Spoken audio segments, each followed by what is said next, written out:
Buenos días, bienvenidos a este nuevo vídeo correspondiente al tema 4 de la asignatura de Estadística y Probabilidad. Medidas estadísticos. Lo primero que me gustaría comentaros es cómo encaja este tema en todo el esquema general de la asignatura o de lo que hemos ido viendo. En este sentido, os recuerdo que en el tema número 2 analizamos las dos grandes ramas de la estadística clásica. La inferencia estadística, que es la generalización a partir de una muestra a la población, y la estadística descriptiva, que básicamente es el cálculo de medidas y el uso de representaciones gráficas para datos de distinto tipo. En el tema número 3 hicimos un zoom de esta parte, estadística descriptiva, y estudiamos con cierta profundidad los tipos de datos que había y cómo representar tanto variables categóricas como variables numéricas. Bien, en este tema, el tema número 4, vamos a hacer un nuevo zoom, esta vez centrándonos exclusivamente en las variables numéricas, y vamos a dedicar todo el tema a estudiar cuáles son las principales métricas, los principales estadísticos, para representar variables numéricas. El esquema general de este tema es el que aparece en pantalla y es muy importante que lo tengamos presente porque si no podemos acabar perdiéndonos y que los árboles no nos dejen ver el bosque. Como vemos aquí, vamos a empezar por medidas de tendencia central, tres estadísticos que todos conocéis perfectamente, casi con total seguridad, que son la media, la mediana y la moda. A continuación estudiaremos medidas de posición, que es la caja que aparece en verde.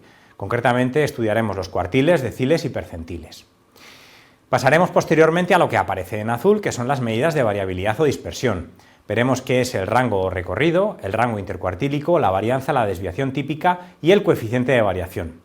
También estudiaremos un estadístico que es la Z-score, que aunque no es una medida de variabilidad o dispersión, sí que necesitamos conocer, especialmente por su relevancia en el ámbito de los modelos de analytics que se estudiarán más adelante del grado.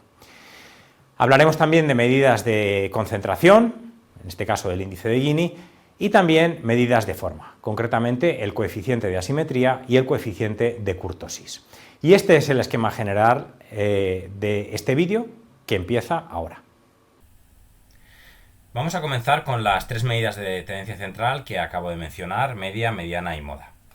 En primer lugar, la media aritmética, que habitualmente se denomina media, es simplemente la suma de los valores de la variable dividida por el número total de observaciones.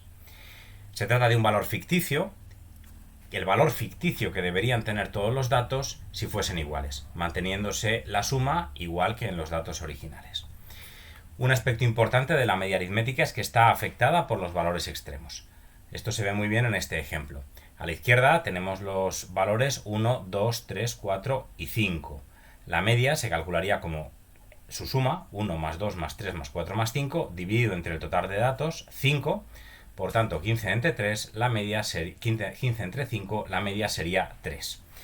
En el ejemplo de la derecha simplemente hemos modificado el último valor, 1, 2, 3, 4, y el último número es un 10. En este caso, la media pasa a ser 4.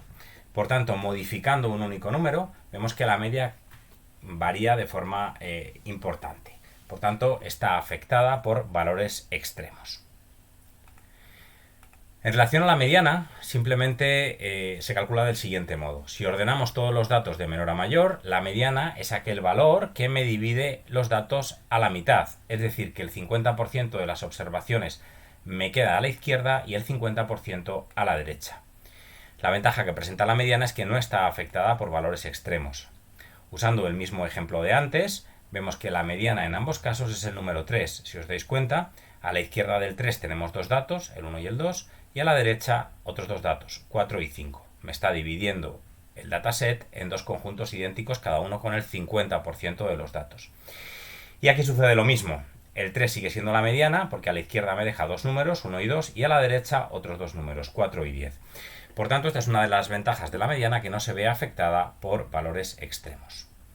Muy importante, si en vez de tener un número impar de valores, caso en el que el cálculo de la mediana es inmediato, tenemos un número par de valores, la mediana se calculará como la media de los dos valores centrales. En este ejemplo que tenemos aquí, vemos que tenemos los valores 1, 12, 13 y así hasta 61. Bien, dado que hay un número par de valores, la mediana se calcularía como la media de los dos valores que se encuentran en el centro, es decir, 35 más 40 dividido entre 2. Esa sería la mediana en este conjunto de datos que vemos aquí. Y finalmente la tercera medida de tendencia central es la moda. La moda es el valor de la variable que más ocurre, el que más se repite, el que tiene más frecuencia, no está afectada por valores extremos y tiene una ventaja importante, y es que es válida tanto para datos numéricos como para datos categóricos. A diferencia de la media y la mediana, que en el caso de variables categóricas no es posible calcular, la moda se puede calcular siempre, tanto para variables numéricas como para categóricas. Puede no existir y puede haber varias modas. Aquí tenemos algunos ejemplos. En el ejemplo de la izquierda hay una única moda. Vemos que el valor que más se repite es el 8, que se repite 3 veces. Por tanto, la moda sería 8. En el caso de la derecha tenemos dos modas, porque tanto el 1 como el 6 se repiten 3 veces. Por tanto, sería una distribución bimodal o con dos modas. En el caso de la derecha no hay moda, porque no hay ningún valor que se repita más que los demás. Por tanto, como veis, la moda simplemente es el valor que más se repite y puede haber una, dos, tres o ninguna. En resumidas cuentas, tenemos tres medidas de tendencia central: la media aritmética, la mediana y la moda. La media aritmética es el valor promedio, la mediana el punto medio que me divide el conjunto de observaciones en dos grupos del 50% y la moda el valor que más se repite. En este ejemplo que tenemos aquí contamos con información sobre los precios de 5 viviendas diferentes. Una tiene un precio de 2 millones de euros, otra de 500.000, otra de 300.000 y hay dos que tienen un precio de 100.000. En este caso la suma de todos los precios son 3 millones de euros. ¿Cómo calcularíamos la media? Pues simplemente sumando todos estos valores, es decir, 3 millones, y dividiendo por el número de observaciones. 3 millones entre 5, 600.000 dólares. Este sería el valor de la media. ¿Cuál sería la mediana? El valor central de las observaciones, que en este caso es 300.000, porque si os fijáis hay dos viviendas, dos pisos con un precio inferior, 100.000, y dos con un precio superior, 2.500.000. Por tanto, la mediana sería 300.000 dólares. ¿Y cuál sería la moda? El valor que más se repite, que en este caso es 100.000 porque se repite dos veces. Pasando ya a las medidas de posición, cuartiles, deciles y percentiles, la primera definición que vamos a dar es la de cuartil.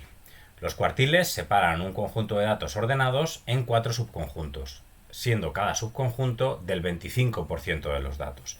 En este caso, si nosotros ordenásemos todos los datos del más pequeño al más grande y luego quisiéramos dividirlo en 4 grupos distintos, pues estos números que me separan cada uno de estos grupos con el 25% de los datos, esos números serían precisamente los cuartiles. Aquí estaría el cuartil 1, que me deja un 25% de los datos a la izquierda y un 75% a la derecha, es decir, para el cuartil 1 el 25% de los datos son más pequeños y el 75% de los datos son más grandes. El cuartil 2, que me deja el 50% a la izquierda y el 50% a la derecha, ya os habréis dado cuenta que el cuartil 2 coincide con la mediana. Y el cuartil 3, que me deja el 75% de los datos a la izquierda y el 25% a la derecha. Es decir, el 75% de los datos son más pequeños que Q3, el cuartil 3, y el 25% de los datos son más grandes que el cuartil 3. Podemos hacer exactamente el mismo ejercicio, pero en vez de dividir en 4 subconjuntos del 25%, dividir los datos en 10 subconjuntos del 10% cada uno. En ese caso estaríamos hablando de deciles, y hay 9 deciles, desde el decil 1 hasta el decil 9. Y podríamos repetir el ejercicio, pero dividiendo todo el dataset en 100 partes iguales, en la que cada parte contenga el 1% de los datos. En ese caso hablaremos de percentiles, y hay 99 percentiles, del percentil 1 hasta el percentil 99. Ya podéis observar que el primer cuartil, el Q1, o el percentil 25, que coinciden, nos deja aproximadamente el 25% de los datos más pequeños a la izquierda y el 75% a la derecha. El segundo cuartil, Q2, o percentil 50 o decil 5, es la mediana, porque me deja el 50% de los datos a la izquierda y el 50% a la derecha. Y el tercer cuartil, o Q3, es también el percentil 75 y deja el 75% de los datos más pequeños a la izquierda y el 25% de los datos más grandes a la derecha. Una representación muy visual de estos estadísticos que acabamos de explicar es el gráfico de caja y bigote, también conocido como boxplot. Es un gráfico en el que, como veis, se van a representar 4 medidas: el mínimo, el cuartil 1, el cuartil 2 o mediana, el cuartil 3 y el máximo. y la representación es esta que vemos aquí. En primer lugar vamos a dibujar una raya horizontal cuyo valor terminal es el mínimo. A continuación vamos a dibujar una especie de caja, de ahí el nombre, en el que esta primera línea vertical va a estar situada en el cuartil 1. En medio de la caja, o donde corresponda, dibujaremos otra línea vertical que va a coincidir con el cuartil 2 o mediana, y finalmente la caja se cierra en el cuartil 3. Desde aquí hasta el final, hasta el máximo, pintaremos una línea horizontal. Y si hay algún dato atípico o outlier, se pintará fuera representándolo con un punto. Vamos a verlo con un ejemplo numérico. Imaginemos que tenemos este dataset con la experiencia laboral de un conjunto de 12 empleados. En este caso nos encontramos que el mínimo es 1, el máximo es 20, y esto es importante porque 50 lo vamos a considerar como un dato atípico porque es muy distinto a los demás. Hay un outlier en 50, el Q1, el cuartil 1 sería 2, el cuartil 3 sería 17 y el cuartil 2 o mediana sería 7.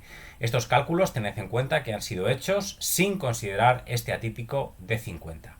¿Cómo quedaría el boxplot en este caso? Pues quedaría así. La primera barra horizontal comenzaría en 1, llegaría hasta el 2, donde comienza la caja, habría una línea vertical en el 7, que corresponde a la mediana, o cuartil 2, en el 17 tendríamos el cuartil 3 y luego de nuevo una barra horizontal hasta el 20, que es el máximo. Y aquí, dibujado con un punto, el atípico. Entrando ya en las medidas de variabilidad y dispersión, la primera y más sencilla es el denominado rango. Es una medida de variabilidad que simplemente se calcula como el máximo menos el mínimo. Consideremos este conjunto de datos 1, 3, 5, 5, 7, 9, 9, 9, 10, 12, 12, 13 y 14. El rango sería simplemente el máximo menos el mínimo. 14 menos 1, 13. El rango de este dataset sería 13. Tiene varios problemas el rango, y es que en primer lugar no tiene en cuenta cómo se distribuyen los valores. Considerar estos dos conjuntos de datos que, como veis, son muy diferentes, el de la izquierda del de la derecha. Bien, pues desde el punto de vista del rango, estos dos conjuntos de datos son idénticos. En ambos casos el rango es 5. Máximo menos mínimo, 12 menos 7, el rango sería 5, y en este de aquí, máximo menos el mínimo, 12 menos 7, el rango seguiría siendo 5. Por tanto, y esta es una debilidad que tiene el rango, no considera cómo se distribuyen los valores. La segunda gran debilidad es que es extremadamente sensible a valores atípicos, a valores extremos. Aquí tenemos un ejemplo. Imaginemos un primer conjunto de datos, que es este que tenemos en la parte de arriba, 1, 1, 1, 1, bien, así hasta 3, 4, 5 al final. En este caso el rango sería el máximo menos el mínimo, 5 menos 1 igual a 4. Ahora consideremos el conjunto de datos de la parte inferior, que es absolutamente idéntico al de arriba, solo que el último valor en vez de ser 5 es 120. Sería un dato atípico. En este caso el rango sería 120 menos 1 igual a 119, muy distinto al que calculamos antes. Cambiando únicamente un valor, veis que el rango se modifica de forma dramática. Es decir, el rango es extremadamente sensible a los valores atípicos, y esta es la segunda debilidad que presenta. Hay una forma de solucionar este problema y es utilizar el denominado rango intercuartílico. El rango intercuartílico lo que hace es despreciar, eliminar, no considerar el 25% de los valores más pequeños y el 25% de los valores más grandes. Por tanto, el rango intercuartílico simplemente se calculará como el valor del cuartil 3 menos el valor del cuartil 1. Si os dais cuenta, nos estamos quedando únicamente con el 50% de los datos situados en la zona central, y de esta manera eliminamos el riesgo de atípicos tanto por abajo como por arriba. Se trata, por tanto, de una medida más robusta a la presencia de datos atípicos. Entrando ya en las medidas de dispersión, la primera que vamos a ver es la varianza. La varianza es una medida de dispersión respecto a la media y que se calcula como la suma de las diferencias al cuadrado entre cada valor y la media. Y todo eso dividido por el total de datos. La expresión matemática es esta que tenemos aquí. Sería el sumatorio desde igual a 1 hasta n, siendo n el número de datos de cada valor, menos la media al cuadrado. Y todo ello dividido por el número de datos. ¿Cómo se calcularía en un ejemplo real? Bueno, pues vamos a considerar esta tabla, que es el número de hijos que tienen un grupo de familias, concretamente 8 familias. Entonces hay una familia con 0 hijos, hay 3 familias con 1 hijo, 2 familias con 2 hijos, una con 4 y una con 5. La media en este caso es 2 hijos. Bien, si nosotros quisiéramos calcular la varianza en este caso, lo único que tendríamos que ir es calculando, considerando cada valor, restándole la media y elevando al cuadrado. Y luego el resultado, la suma de todos esos cálculos, lo dividiríamos por 8. Es decir, sería 0 menos la media, 2 al cuadrado, más 1 menos la media, que es 2 al cuadrado, más 1 menos 2 al cuadrado, más 1 menos 2 al cuadrado, más 2 menos 2 al cuadrado, que sería 0, más 2 menos 2 al cuadrado, más 4 menos 2 al cuadrado, más 5 menos 2 al cuadrado. Todos esos números los dividiríamos posteriormente por el número de datos, en este caso por 8. Y si hacéis el cálculo veréis que el resultado es 2.5. Muy importante, la varianza se mide en las unidades de medida de los datos originales al cuadrado. Es decir, la varianza en este caso es 2,5. ¿2,5 qué? Pues la varianza sería 2,5 hijos al cuadrado. Dado que la variable original es el número de hijos, la varianza se mediría en hijos al cuadrado. Lo mismo si la variable original fuera en metros, serían metros al cuadrado, o si fuera en kilos, la varianza se mediría en kilos al cuadrado. Bien, la desviación típica es probablemente la medida de dispersión más utilizada y se calcula simplemente como la raíz cuadrada de la varianza. Es decir, una vez calculada la varianza, si hacemos la raíz cuadrada, tenemos la desviación típica. Nuevamente es una medida de dispersión respecto a la media y esto es importante, su unidad de medición es las mismas unidades que los datos originales. ¿Esto qué significa? Significa que en el caso anterior que veíamos, si del número de hijos, si hubiéramos calculado la varianza 2,5 hijos al cuadrado, la desviación típica sería la raíz cuadrada de 2,5 hijos. Se mide en las mismas unidades que la variable original. Algunos ejemplos. En estos tres datasets, si os dais cuenta, la media es la misma en todos los casos, 15.5, pero las desviaciones típicas, SX, son muy diferentes. El caso del medio, el caso B, es el que tiene la desviación típica más pequeña, 0,86. Es lógico, porque si os dais cuenta, los datos parece que están bastante comprimidos, bastante agrupados en la zona central. La desviación típica máxima la tenemos en el caso C. En este caso, si os dais cuenta, los datos están muy dispersos porque tenemos en los extremos muchos datos y nada por el centro. De hecho, el escenario de máxima dispersión en cualquier dataset es aquel en el que tenemos la mitad de los datos colocados en un extremo y la otra mitad de los datos colocados en el otro extremo. En este caso, la desviación típica es 4,27. Y el caso A es un escenario intermedio. Tiene mayor dispersión que el caso B y menor dispersión que el caso C. Hay cierta dispersión, pero no tanta como en el caso C. Una observación importante es la siguiente. Es lo mismo variabilidad que dispersión. Nosotros hemos estado hablando de rango y rango intercuartílico para referirnos a variabilidad y de varianza y desviación típica para referirnos a dispersión. ¿Estamos tratando el mismo concepto? La respuesta es que no es el mismo concepto. Fijaos en estos dos conjuntos de datos. En ambos casos, si yo utilizara el rango, vería que es el mismo. 5 en ambos casos, máximo menos el mínimo, 12 menos 7, el rango es el mismo. Por tanto, desde el punto de vista de la variabilidad de los datos, ambos datasets son idénticos. ¿Pero tienen la misma dispersión? Pues obviamente no, se ve a simple vista. Pero, si hiciéramos el cálculo matemático de la desviación típica, veríamos que en este caso de la izquierda la desviación típica es 1,7, mientras que en el caso de la derecha la desviación típica es 1,2. Por tanto, la variabilidad es la misma, pero sin embargo la dispersión es mayor en A que en B, porque la desviación típica es más grande. Bien, y finalmente la última métrica, el último estadístico que vamos a ver en relación a la dispersión es el coeficiente de variación de Pearson. También es una medida de dispersión respecto a la media, que habitualmente vamos a expresar en porcentaje, y a diferencia de la varianza y la desviación típica, se trata de un número adimensional, es decir, que no tiene unidades. Lo vamos a calcular dividiendo la desviación típica entre la media y si lo queremos en tanto por ciento lo multiplicaremos por 100. Cuanto mayor sea el coeficiente de variación, más dispersión habrá y menos representativa será la media. Las dos cosas, y esto es importante. Cuanto mayor sea el coeficiente de variación, mayor dispersión y la media será menos representativa. Bien, ¿para qué nos va a servir el coeficiente de variación? Para comparar dos o más conjuntos de datos medidos en unidades diferentes. Vamos a verlo con un ejemplo. En este caso tenemos en una determinada empresa, imaginemos, una serie de individuos de los que conocemos su edad y su renta anual. Bien, la edad se mide en años, mientras que la renta se mide en euros. Imaginemos que yo quisiera responder a la pregunta ¿dónde hay más dispersión?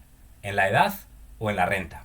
Como veis, yo no puedo comparar desviaciones típicas porque están medidas en distintas unidades. La desviación típica de la edad se mide en años, mientras que la desviación típica de la renta se mide en euros. No puedo decir hay más dispersión en renta porque el número es más grande, porque la desviación típica es más grande. Esto no lo puedo hacer. No son magnitudes comparables al estar medidas en unidades distintas. Para responder a esa pregunta, ¿dónde hay más dispersión?, tendría que recurrir al coeficiente de variación. Simplemente calculando la desviación típica entre la media, podría calcular el coeficiente de variación, que es 0,28 para la edad y 0,79 para la renta. Por tanto, claramente hay más dispersión en la renta, porque el coeficiente de variación es mayor. En consecuencia, la media es más representativa en la edad. Hay más dispersión en la renta y la media es más representativa en la edad. Vamos a ver unos ejemplos de cuándo utilizar la varianza o la desviación típica y cuándo el coeficiente de variación. Consideremos dos empresas, A y B. Estas dos empresas son similares y comparables. Quiero saber en cuál de las dos empresas hay mayor dispersión en los salarios. ¿Qué usaré? Bien, dado que las empresas son similares y comparables y dado que estamos midiendo en ambos casos salarios y los salarios se miden en euros en las dos empresas, ¿qué voy a utilizar? Pues directamente la desviación típica o la varianza. No necesito hacer nada más, compararé directamente desviación típica y varianza. Bien, ahora quiero saber en cuál de estas dos empresas hay mayor dispersión en la edad de los empleados. De nuevo, la edad de los empleados en la empresa A y en la empresa B se mide en años, mismas unidades. Por tanto, lo que voy a utilizar para saber dónde hay más dispersión es la desviación típica o la varianza, directamente. Sin embargo, quiero saber ahora si en la empresa A hay mayor dispersión en los salarios o en la edad. ¿Qué uso? Ahora ya no puedo usar la desviación típica o la varianza porque los salarios se medirán en euros y la edad se medirá en años. Por tanto, ahora sí tendría que utilizar el coeficiente de variación de Pearson. Pasamos ahora a un tema muy importante que son las transformaciones lineales, que son las propiedades que tienen la media, la desviación típica y la varianza. Vamos a empezar por la media. Sea K una constante, un número, puede ser un número cualquiera, 2, 3, 27 o 5,8, la media de una constante multiplicada por una variable, es decir, la media de K por X, es igual a K por la media de X, es decir, la constante sale fuera.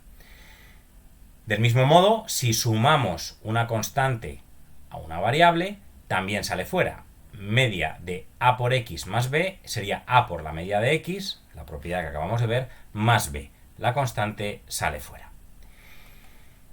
La varianza, ¿cómo se comporta? De una forma un poquito distinta. La varianza de K por X sería K cuadrado por la varianza de X. Mientras que la varianza de AX más B, siendo A y B constantes, sería A cuadrado por la varianza de X y ya. Porque sumar una constante a una variable no modifica la varianza. En el caso de la desviación típica de K por X será el valor absoluto de K, y esto es muy importante, el valor absoluto de K, con lo cual si K es un número negativo sería su valor absoluto por la desviación típica de X, y la desviación típica de AX más B sería el valor absoluto de A por la desviación típica de X, y de nuevo la B desaparece. Cuando sumamos una constante a una variable, la desviación típica tampoco se ve afectada. Vamos a comprobar esto con un ejemplo. Vamos a partir de un ejercicio muy sencillo en el que tenemos una variable X que toma tres valores, 1, 3 y 5. Si calculáis la media, la varianza y la desviación típica, veréis que son 3, 2,667 y 1,63 respectivamente.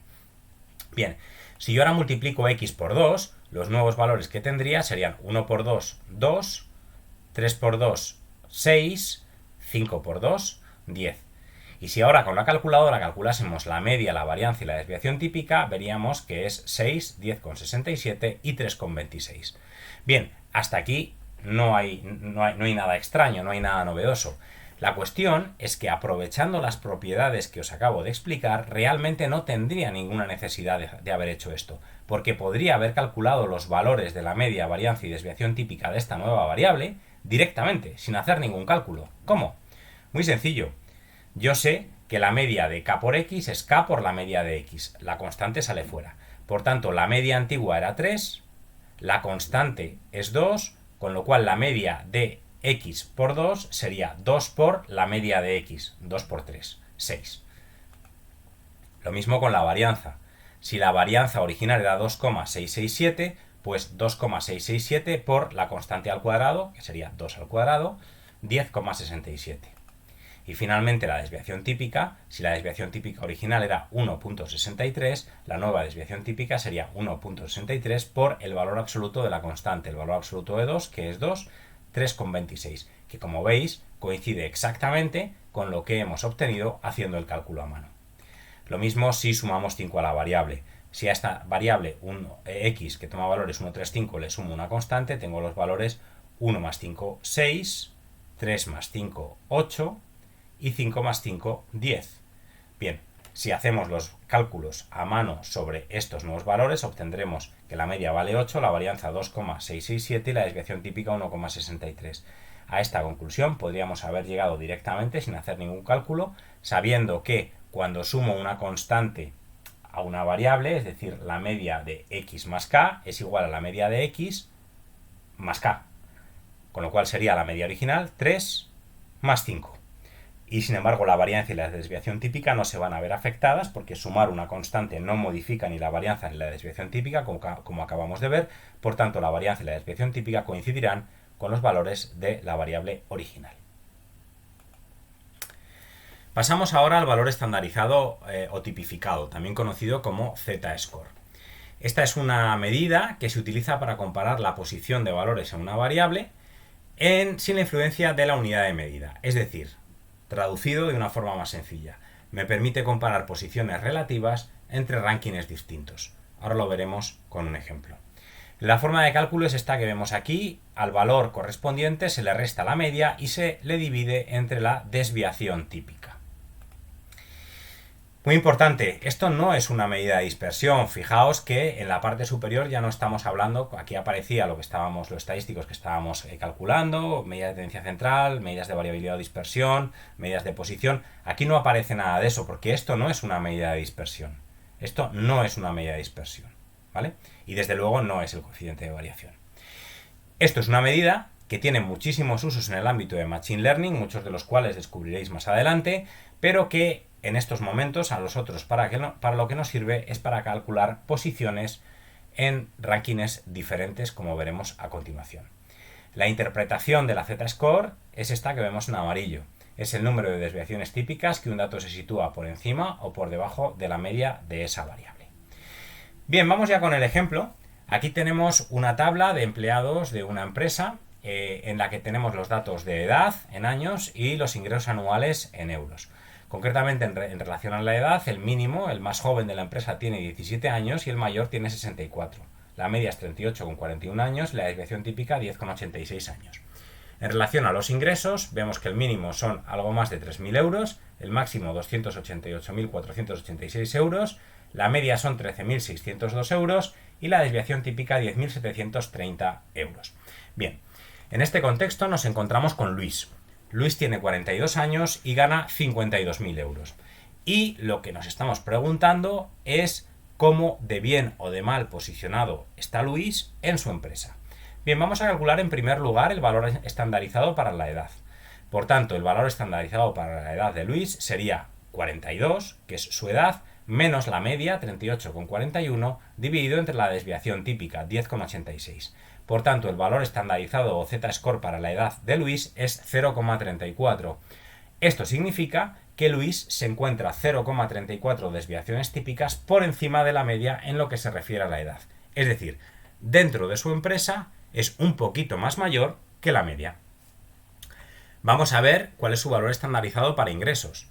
En este caso, el cálculo sería exactamente el mismo, 52.000 euros, que es lo que cobra Luis, menos la media de salario, 13.602, dividido entre la desviación típica del salario, 10.730 euros. Si hacemos este cálculo, observamos que la z-score para los ingresos de Luis es 3,58, o lo que es lo mismo. Luis se encuentra 3,58 desviaciones típicas por encima de la media en salario. ¿Qué tal le está yendo a Luis en su empresa?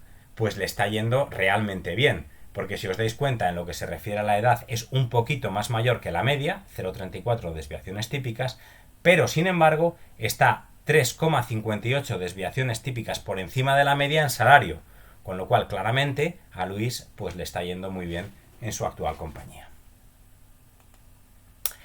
Un aspecto importante es que en una variable estandarizada o tipificada su media siempre es igual a 0 y su varianza siempre es igual a 1. Consideremos esta variable x que toma los valores 1, 3, 7, 9, 11 y 15. Nosotros podemos calcular la z-score para cada uno de estos valores. Dado que la media de esta variable es 7,67 y la desviación típica 4,47, simplemente haría 1 menos 7,67 y todo ello dividido entre 4,47. Y el resultado es menos 1,49. A continuación procedo con el siguiente valor, 3. 3 menos 7,67 y todo ello dividido entre 4,47 y el resultado es menos 1,04. Bien, si hacemos esto para todos los valores obtenemos la tabla de la parte derecha. Si para estos valores ahora calculáis la media y la desviación típica, veréis que efectivamente la media es 0 y la desviación típica 1. Por tanto, después de tipificar cualquier variable, nos vamos a encontrar que su media siempre va a ser 0 y su desviación típica siempre va a ser 1. Pasamos ahora al concepto de momento. Esto es una definición matemática sin una especial trascendencia, pero que tenemos que conocer. Nosotros vamos a dar dos definiciones. En primer lugar, los momentos con relación al origen o momentos ordinarios. Yo voy a definir los momentos ordinarios de esta manera que vemos en la parte superior. El momento respecto al origen de orden R es el sumatorio desde igual a 1 hasta n, siendo el número de datos, de x sub i elevado a r entre el número de datos. Lógicamente es evidente ver que si hago r igual a 1, lo que tengo es la media aritmética. De hecho, si hago r igual a 1, lo que tengo es la definición de media que hemos visto hace unos minutos. Por tanto, el momento de orden 1 respecto al origen es la media aritmética. A continuación, los momentos con relación a la media, momentos centrales. La definición es esta que tenemos aquí. El sumatorio desde igual a 1 hasta n de x sub i menos la media elevado a r entre el número de datos. Claro, si hago r igual a 1, se puede comprobar de forma directa que el valor vale 0. Por tanto, el momento m1, que es el momento central o el momento en relación a la media de orden 1, siempre va a valer 0. Si hago r igual a 2, ¿qué es lo que tengo? Si hago r igual a 2, lo que tengo es la fórmula de la varianza. Por tanto, el momento m2, el momento de orden 2 respecto a la media, es la varianza. Y por supuesto puedo hacer r igual a 3, r igual a 4, r igual a cualquier valor. Solo que en ese caso no tienen un nombre específico. Una observación importante, y aquí os dejo una demostración muy sencilla de que esto es cierto, se puede comprobar que la varianza s sub x al cuadrado, esto es la varianza, es igual al momento de orden 2 respecto al origen menos la media al cuadrado. Y esta es una expresión relevante porque me relaciona la varianza, la media y el momento de orden 2 respecto al origen. Pasamos ya a las medidas de forma y en primer lugar vamos a hablar del coeficiente de asimetría de Fisher. El coeficiente de asimetría de Fisher tiene esta expresión que vemos en la parte superior, aunque a efectos prácticos no nos interesa en exceso, porque cuando queramos trabajar con coeficientes de asimetría típicamente haremos los cálculos con R. Lo importante es saber qué implica. La figura de la izquierda muestra una distribución con asimetría negativa. Si os dais cuenta, lo que tenemos es una cola por la izquierda. Por el contrario, la figura derecha tiene asimetría positiva. La cola está por la derecha. En el caso de la izquierda, el coeficiente de asimetría será negativo, asimetría negativa. En el caso de la derecha, el coeficiente de asimetría será positivo, asimetría positiva. Y lo verdaderamente relevante es entender cuál es la relación entre los tres estadísticos de tendencia central que estudiamos antes, moda, media y mediana, en función de esta asimetría. En el caso de la izquierda, asimetría negativa, se observa, y yo creo que gráficamente se ve muy bien, que la moda va a ser mayor que la mediana y va a ser mayor que la media. Por el contrario, en el caso de la derecha, nos encontramos que la media va a ser mayor que la mediana y a su vez mayor que la moda. El motivo son las colas. En el caso de la izquierda, los valores de la cola izquierda me arrastran el valor de la media hacia la izquierda, con lo cual la media va a ser el valor más pequeño. Por el contrario, en la figura de la derecha, asimetría positiva, los valores extremos de la cola me arrastran la media hacia la derecha, haciendo que sea el más grande de estos tres estadísticos.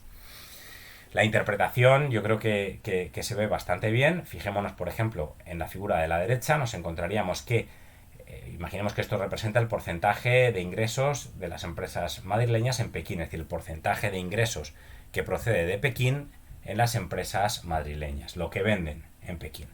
Nos damos cuenta que la amplia mayoría de las empresas madrileñas tienen muy poquitos ingresos en Pekín. Sin embargo, hay unas pocas empresas madrileñas, cola de la derecha, que tienen muchos ingresos en Pekín. Bien, esta es la forma de interpretar la asimetría. La segunda medida de forma es el coeficiente de kurtosis o apuntamiento. Bien, la expresión matemática la tenemos aquí. He indicado en rojo que le restamos 3, y es que esto es una technicality que conviene saber.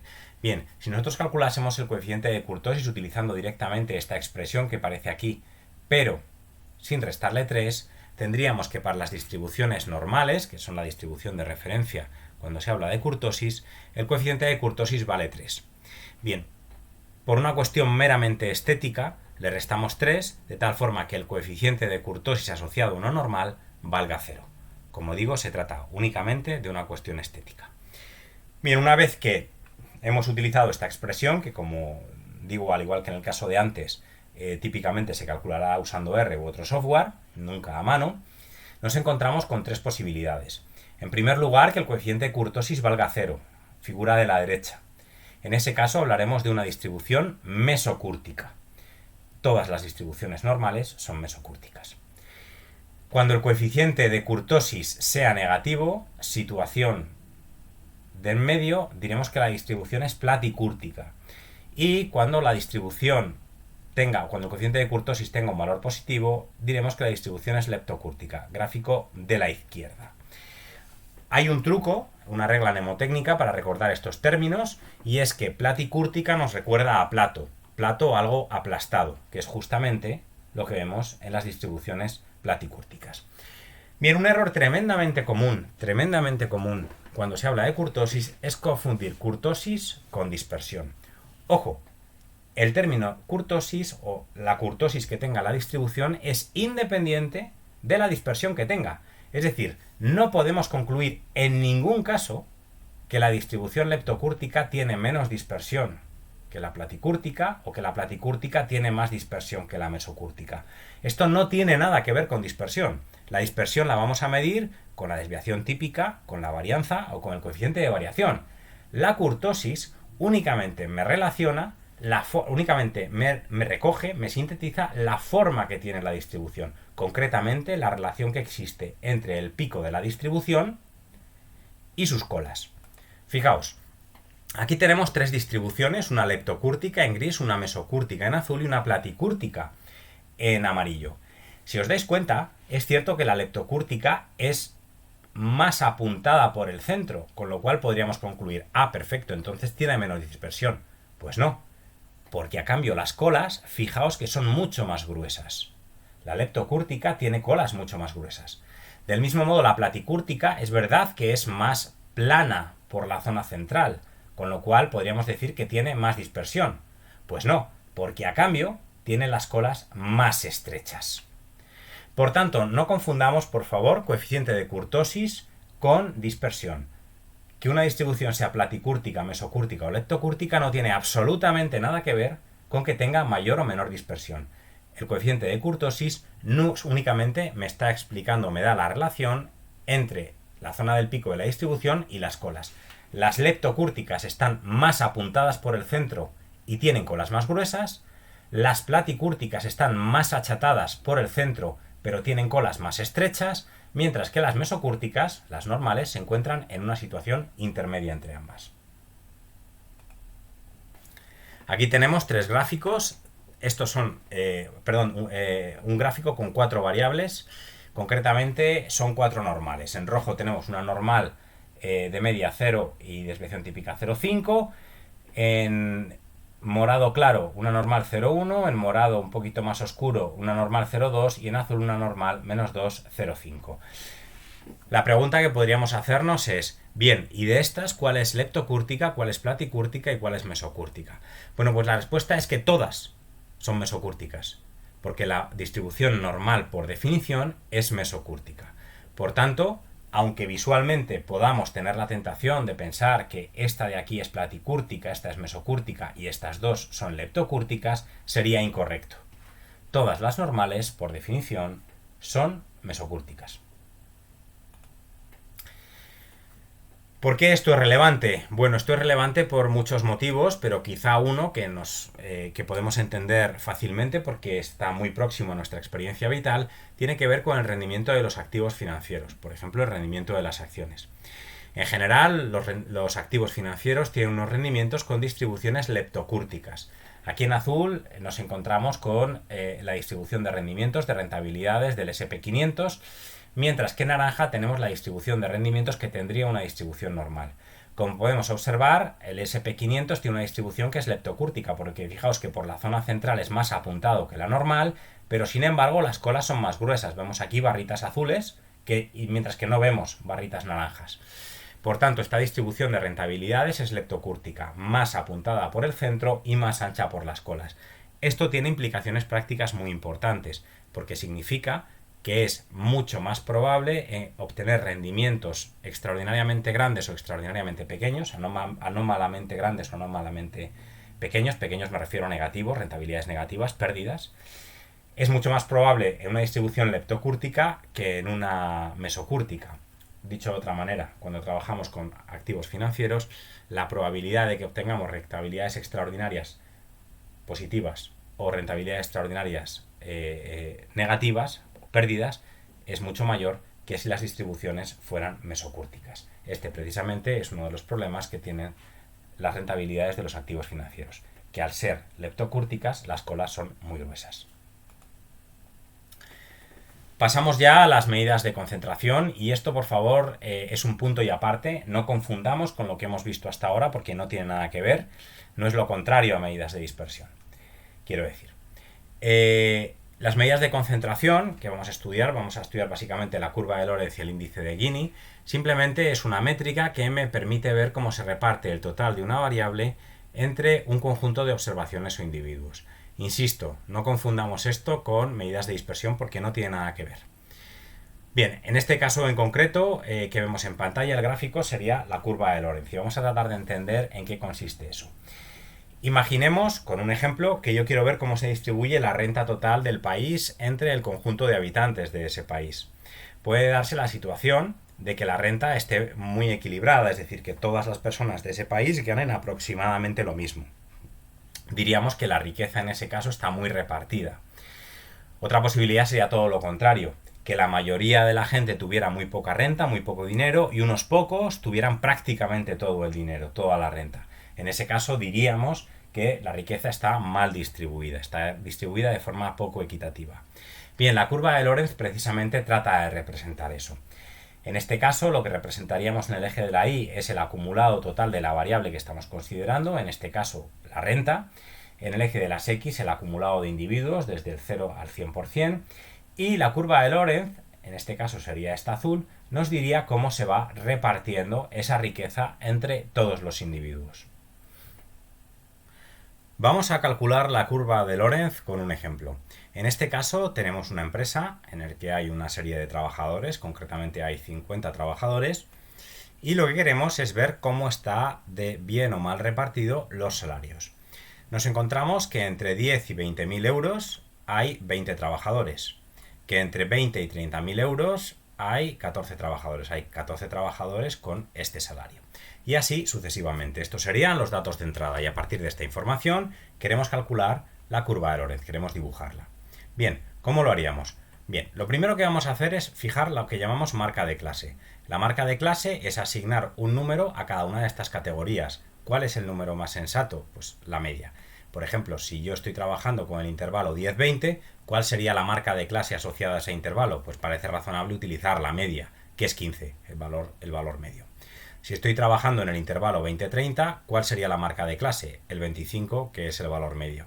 Entre 30 y 50, la media, 35, y así sucesivamente. Esta es la marca de clase asociada a cada uno de estos intervalos.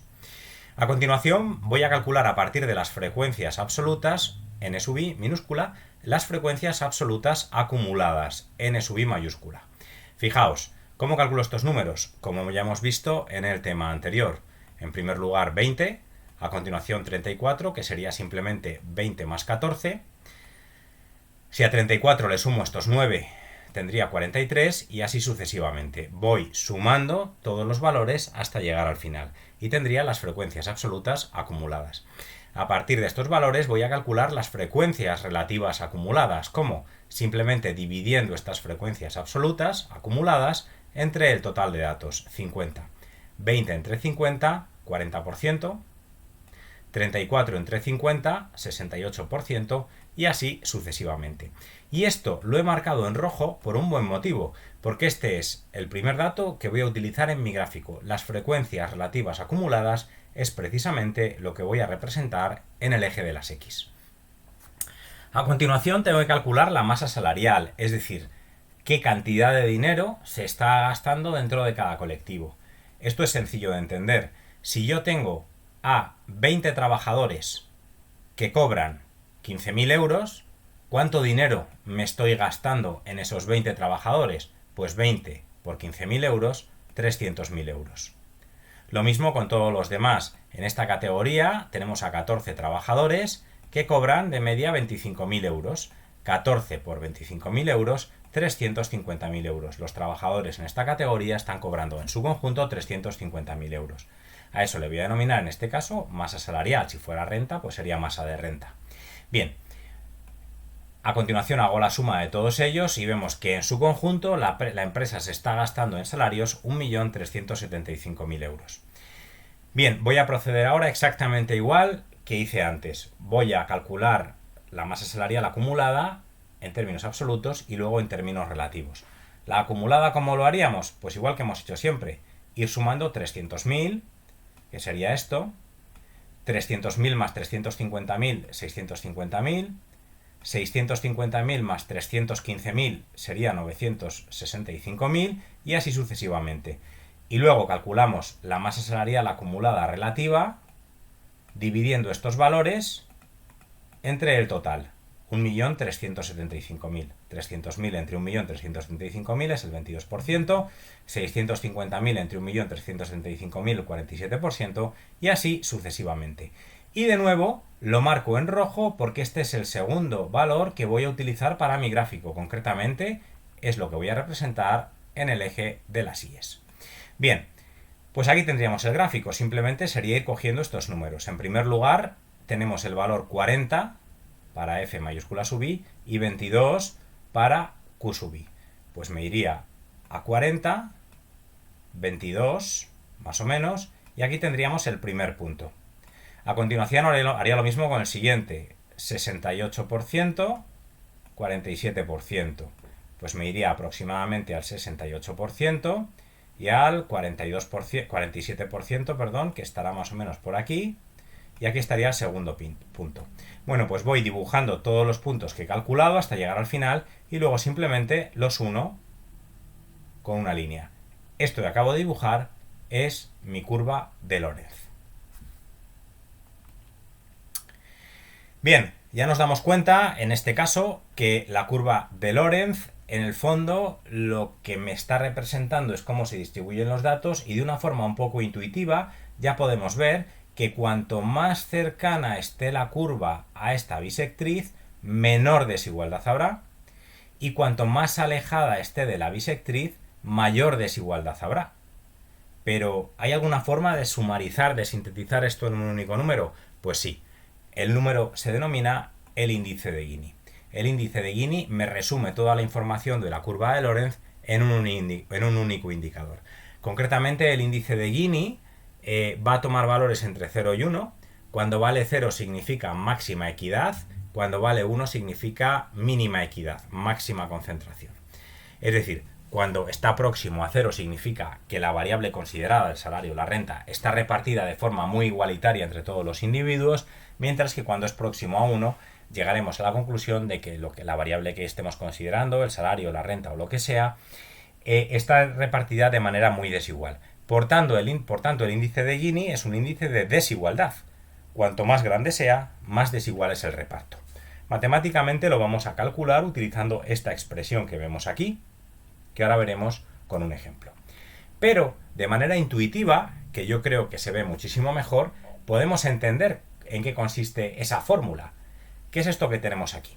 Imaginemos que aquí tenemos nuestro gráfico con la curva de Lorentz. En negro estaría la curva de Lorentz que acabo de calcular.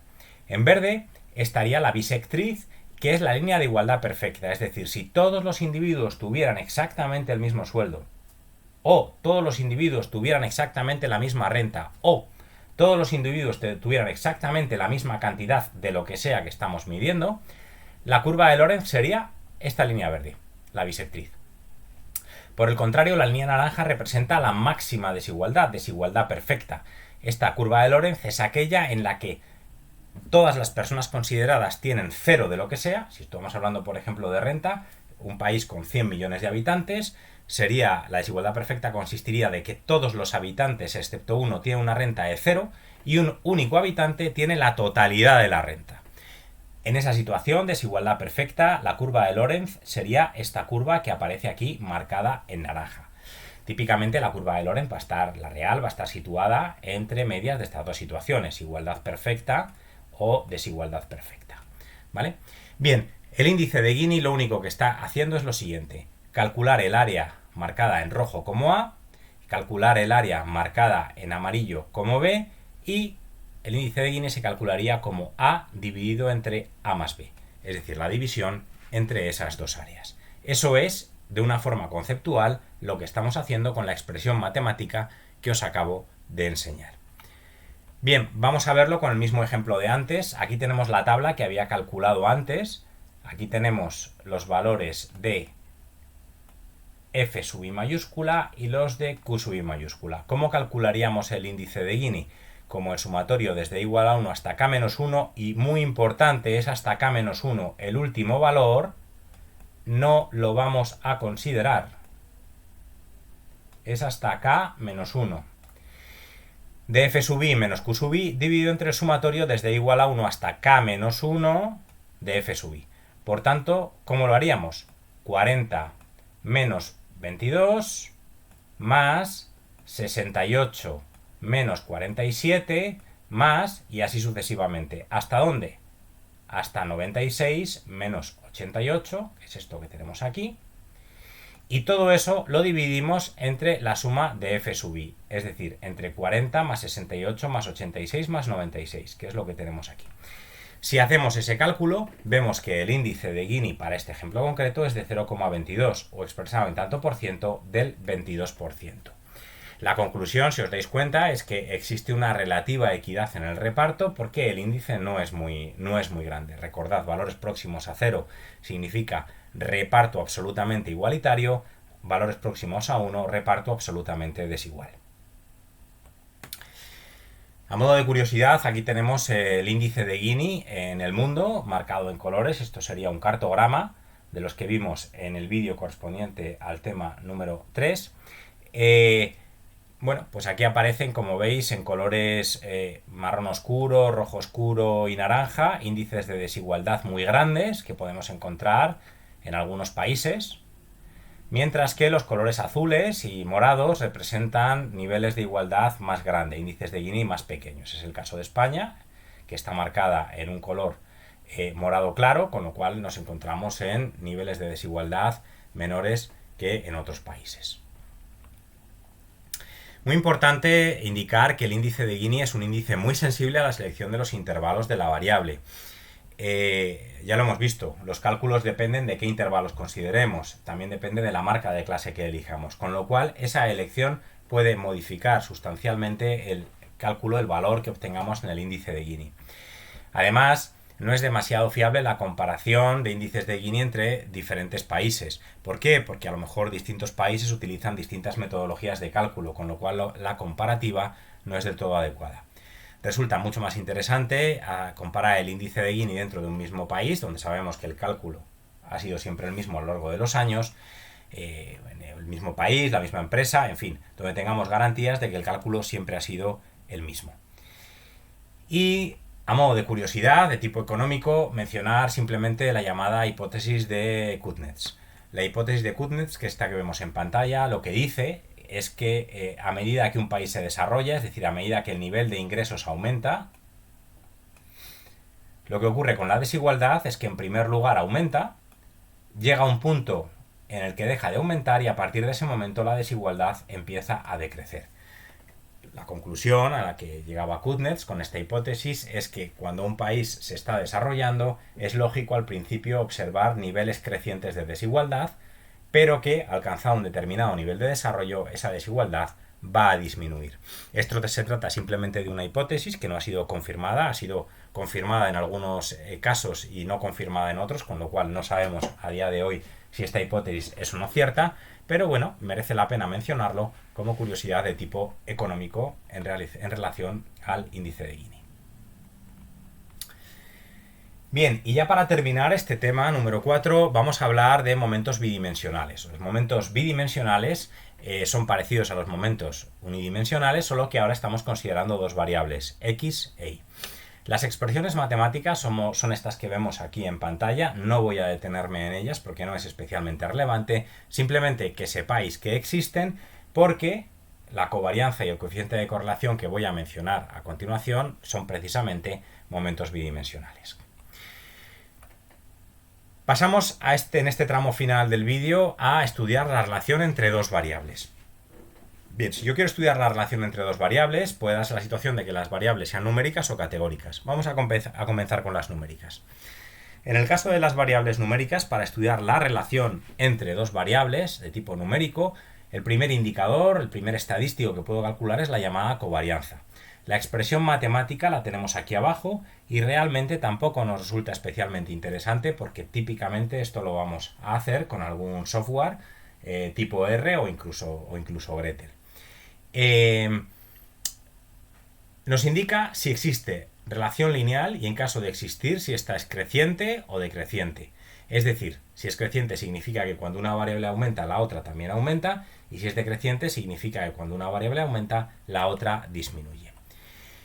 Cuando la covarianza es 0, si x aumenta y aumenta y si x disminuye y disminuye. Por ejemplo, si yo estoy estudiando la relación entre una variable x, horas de estudio, y una variable y, nota en el examen, parece lógico pensar que si las horas de estudio aumentan, la nota en el examen también aumentará.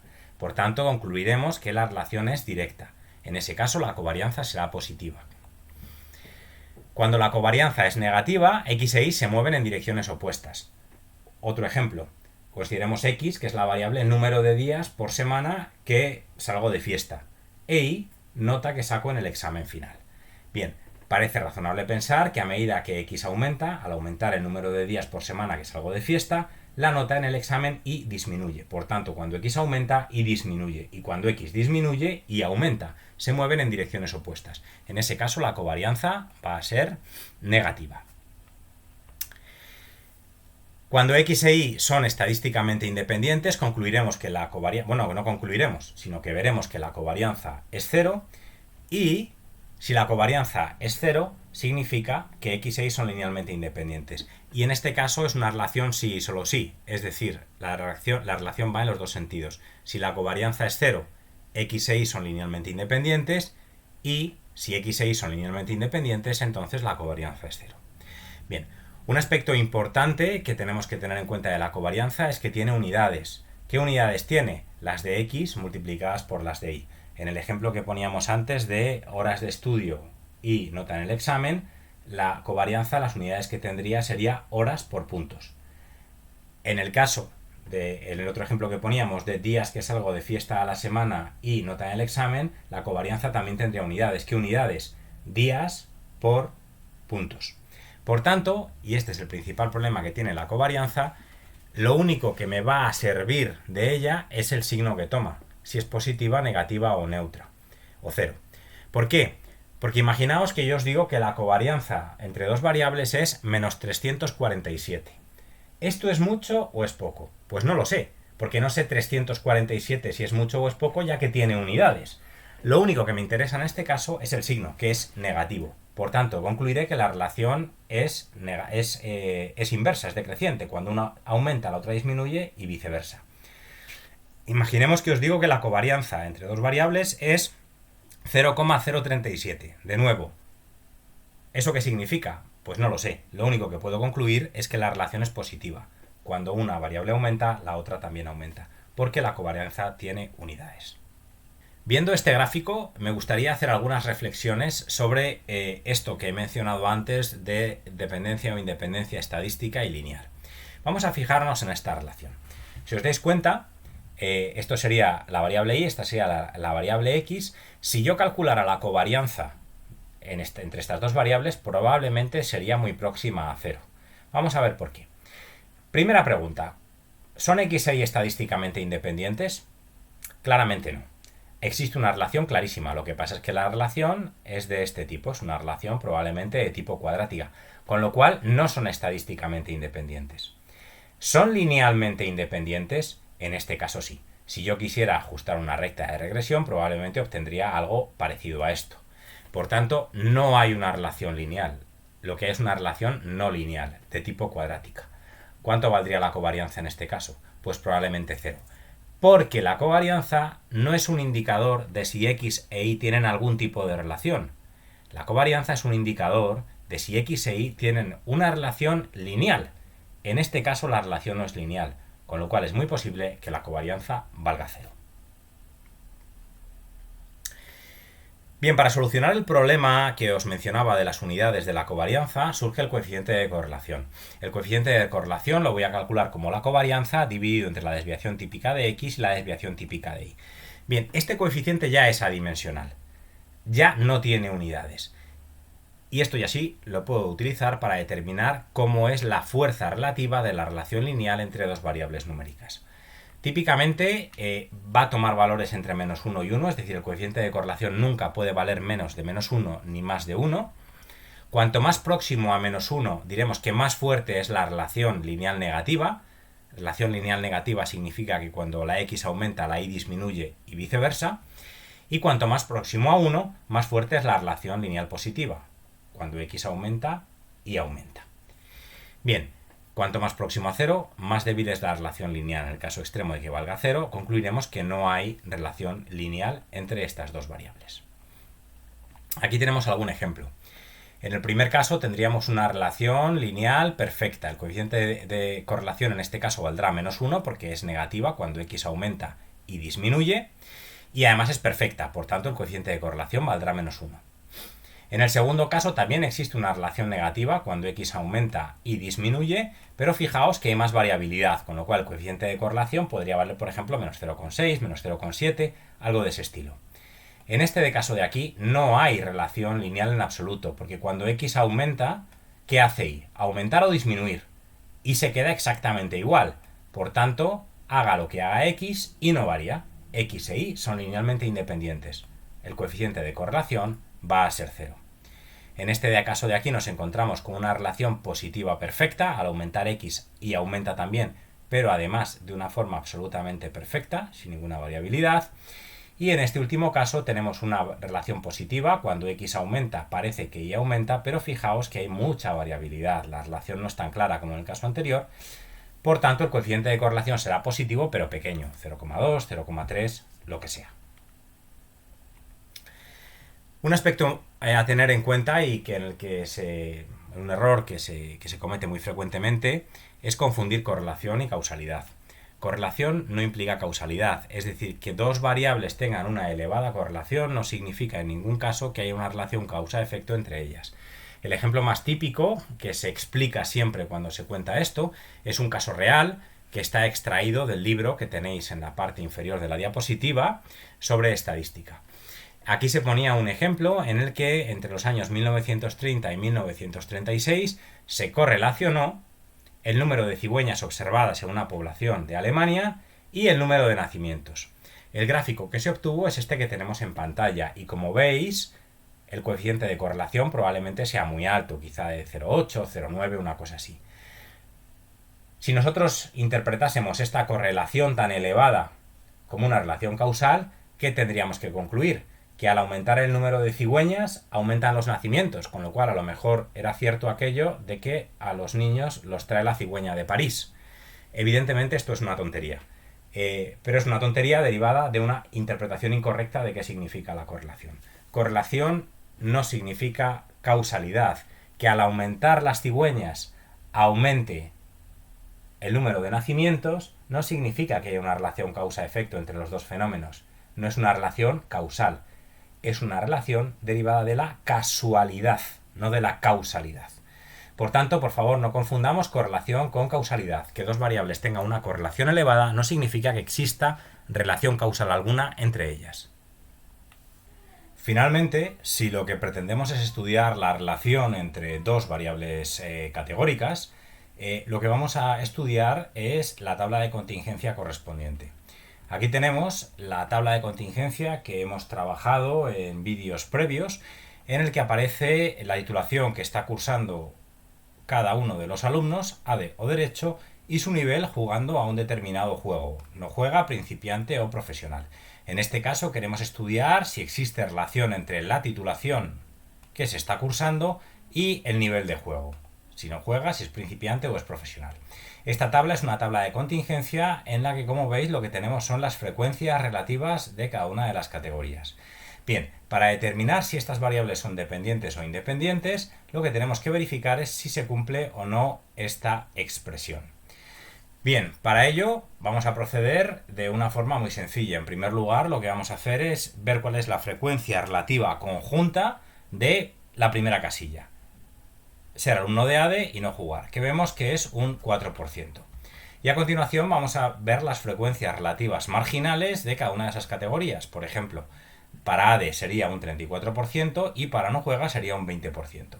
Lo que tenemos que verificar es si este 4% es igual al producto de sus respectivas marginales. Es decir, si 0,4 es igual a 0,34 por 0,2, que es lo que tenemos aquí. Dado que no son iguales, concluiremos que estas variables no son estadísticamente independientes. Dicho en otras palabras, el hecho de pertenecer o no a una titulación no es o mejor dicho, el hecho de jugar bien, mal o no jugar a un determinado juego, a este en cuestión, no es independiente de la titulación que se curse. Es decir, hay diferencias según la titulación. Ambas variables no son independientes. Serían independientes si esta relación que acabamos de testar para la primera casilla se verificase para todas las casillas, para 10%, para 20%, para 16%, 30% y 20%. Si comprobamos que se cumple esta relación para todos los pares, concluiríamos que las dos variables son estadísticamente independientes. Es decir, que el nivel de juego no tiene nada que ver con la titulación que se está cursando. Bien, muchas gracias por vuestra atención. Espero que este vídeo os haya resultado interesante y sobre todo útil. Nos vemos en el próximo vídeo.